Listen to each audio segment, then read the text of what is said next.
Hi മച്ചമീസ്, കാൽവരിമോഹൻ്റെ കാഴ്ചകളെല്ലാം കണ്ട് താഴത്തിറങ്ങിയപ്പോഴാണ് ഇങ്ങനൊരു സാധനം വഴിയിരിക്കുന്ന കണ്ണിൽ കണ്ടത്. ഒന്നും നോക്കിയില്ല, ഫോൺ എടുത്തൊരു വീഡിയോ അങ്ങ് പിടിച്ചു. അതിനുള്ളിലെ കാഴ്ചകൾ കാണണമെന്നുണ്ടെങ്കിൽ പാസ് എടുക്കണമെന്നോട്ട് ചേച്ചി പറഞ്ഞു. ഒന്നും നോക്കിയില്ല, പാസ് എടുത്ത് നേരെ കപ്പലിനുള്ളിലേക്ക്. ഒരു മ്യൂസിയം പോലെ എന്തെങ്കിലും ആയിരിക്കും എന്നും കരുതിയാണ് ഞാൻ ഉള്ളിലേക്ക് കയറി ചെന്നത്. ഇതൊരു റിസോർട്ടാണ്. കാഴ്ച കപ്പലെന്ന് തോന്നിക്കും വിധം പണിത് വെച്ചിരിക്കുന്ന ഒരു റിസോർട്ട്. ഈ കപ്പൽ റിസോർട്ടിലെ ഉള്ളിലെ കാഴ്ചകൾ ഓരോന്നായി കാണുമ്പോഴും ഇതൊരു റിസോർട്ടാണെന്ന് നമുക്കൊരിക്കലും തോന്നാത്ത വിധം അത്ര മനോഹരമായിട്ടാണ് ഇത് പണിത് വെച്ചിരിക്കുന്നത്. ഉള്ളിലെ കാഴ്ചകളെല്ലാം കണ്ടതിന് ശേഷം നേരെ പതിയെ ഒരു ഇടവഴിയിലൂടെ ഞാൻ ഉള്ളിലേക്ക് ഇറങ്ങി. നേരെ ചെന്നത് ഈ കാണുന്ന ആശുപത്രിയുടെ ഫ്രണ്ടിലാണ്. ചേച്ചിക്കൊരു സലാമും കൊടുത്ത് ഞാൻ അവിടുന്ന് പതുക്കെ മാറി. കപ്പലിൻ്റെ മുകളിലെ കാഴ്ചകൾ കാണാനും വളരെ മനോഹരമാണ്. അവിടെ നിന്ന് നടന്നപ്പോൾ ദേ നിൽക്കുന്നൊരു ചേട്ടൻ. എന്നാൽ പിന്നെ ചേട്ടനെ അവിടെ കണ്ടു കളയാം എന്നും കരുതി താഴോട്ട് ഇറങ്ങി നേരെ സ്റ്റെപ്പും കയറി ചേട്ടൻ്റെ അടുക്കിലേക്ക്.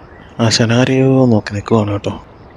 ആശാൻ അനക്കൊന്നുമില്ലെന്ന് കണ്ടു കഴിഞ്ഞപ്പോൾ ആശാൻ്റെ കുറച്ച് വീഡിയോസും എടുത്ത് ആശുപത്രി വണ്ടിയുടെ സ്റ്റിയറിംഗ് എല്ലാം പിടിച്ച് 4 തിരിയും തിരിച്ച് ഒരു സലാമൊക്കെ പറഞ്ഞിട്ട് പതുക്കെ ഞാനും അങ്ങ് ഇറങ്ങി. ബൈ.